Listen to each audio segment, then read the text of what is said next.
निवेदन दिले। आज आम्ही या महाराष्ट्राचे मुख्यमंत्री यांना जिल्हाधिकारी कार्यालयामार्फत एक निवेदन दिलं आहे पूर्ण शहरातील मुस्लिम समाजातर्फे की गेल्या काही दिवसापासून महाराष्ट्रामध्ये एक मानसिक संतुलन बिघडलेला माथेफिरू आमदार नितेश राणे हा मुस्लिम समाजाला टार्गेट करण्याच्या हेतूने गेल्या अनेक दिवसापासून वादग्रस्त विधाने करत आलेला आहे आणि त्यांनी 1 सप्टेंबर अहमदनगरमध्ये एका धार्मिक कार्यक्रमात त्यांनी कहरच केलेले आहे की मुस्लिम समाजाबद्दल त्यांनी वक्तव्य करताना असं विधान केलेलं आहे की या समाजाला मस्जिदीमध्ये घुसून आम्ही मारू असं चिवठ्याने खोर त्याने वक्तव्य केलेलं आहे। हे मानसिक संतुलन बिघडलेला जो नितेश राणे आहे, माथेफिरू आहे, गाव गुंड आहे, त्याची काय अवकात नाही, लायकी नाही, पण लायकीपेक्षा जास्त भाषा करत आहे। तर ह्या भाषेला अटका आणावा आणि विविध जिल्ह्यामध्ये त्याच्यावर गुन्हे दाखल झालेले आहेत। अद्याप त्याला अटक झालेली नाही।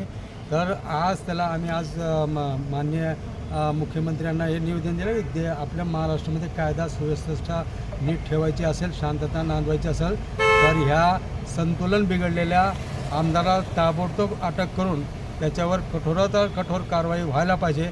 नाही झाली तर आम्ही रस्त्यावर उतरून याचा जबाब सरकारला विचारू आणि जबाब विचारताना त्यावेळेस जर कायदा सुव्यवस्थेचा कुठला प्रश्न निर्माण झाला तर सरकार या गोष्टीला स्वतः जबाबदार राहील। कारण सरकारमधला हा आमदार आहे आणि असे बेताल वक्तव्य करत आहे ते आम्ही कदापिही मुस्लिम समाज सहन करणार नाही, याची किंमत त्याला भुगतावी लागेल। भारतीय जनता पक्षाचा एक आमदार गेल्या 6 महिन्यापासून महाराष्ट्रामध्ये बेताल वक्तव्य करत आहे। त्याच्या उंचीपेक्षा त्याची वक्तव्य आहेत महाराष्ट्रामध्ये अशांतता राहावी, हिंदू मुस्लिमांमध्ये दंगल व्हावी आणि या ठिकाणी जाती तेढ निर्माण व्हावी अशा प्रकारचे त्याची वक्तव्य वारंवार करत आहे, परंतु शासन त्याला गांभीर्याने घेत नाही। या अगोदर सोलापूरला 2 वेळा येऊन गेला, 2 वेळेला त्यांनी जे आहे की जातीवादी वक्तव्य केलेले आहेत। त्याचप्रमाणे मुस्लिम आरक्षणाच्या बाबतीतसुद्धा की मुंबईला मोर्चा काढून आले तर परत कसे जाल असं म्हणाला आणि याच्यामध्ये अहमदनगर जिल्ह्यामध्ये ज्या वेळेला तो बोलत होता त्यावेळेला म्हणाला की मस्जिदमध्ये घुसून मारू।